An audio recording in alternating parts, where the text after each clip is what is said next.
Here in Phoenix have called for the defunding of the city police department.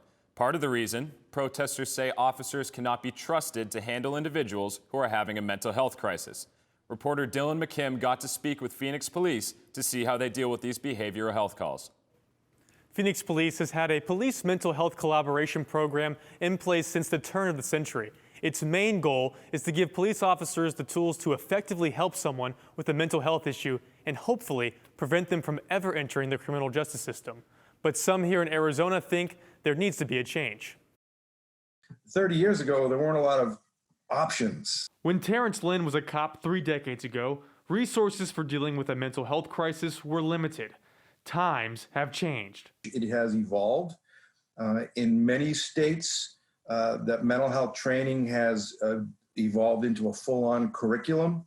Not only are officers being trained, but now hospitals and mental health services are working with law enforcement to create a larger response system. It's not always the police having to send a police officer to a call. For some departments, that best response system is known as a CIT program, or Crisis Intervention Team. It's a group of officers that are trained specifically to handle behavioral health calls. And it's a program that the Phoenix Police Department has been running since 2000.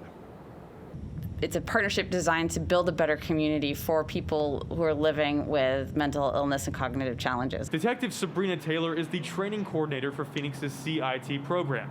She says about only 3% of their calls for service have some behavioral health component, and most of them can talk to a health professional instead. But they can transfer them right over to the county crisis line, and officers never need to get involved at all. There are, however, situations where a CIT officer is needed. Officers can then request a mobile team of health professionals to respond, or take an individual somewhere they can get help. There's 3 drop-off centers that'll take somebody voluntarily or involuntarily, and our officers are great at writing petitions. But not everyone agrees. So when the police go out and they tell the public or they tell the press, hey, we're putting more mental health personnel with our response teams or with our police, they're not getting that right. Jamar Williams is a Black Lives Matter organizer. Their group says they cannot trust the police. Why are we giving this job to police who say they aren't trained to do this, who some of them don't even want to do this? In the National Police Foundation report, police officers said, I don't want to do social work. Taylor disagrees and points to the officers who are going through CIT training. You have to volunteer for it. You have to be an experienced officer, and you have to say, I want to go to that class. But Taylor does admit that these calls can be challenging, noting that everyone is different and approaches can vary. So you have to go into these situations with an open mind, and if the situation allows, have a conversation and figure out what they need. Phoenix Police also started experimenting with embedding clinicians and health professionals within departments to ride with officers during their shift.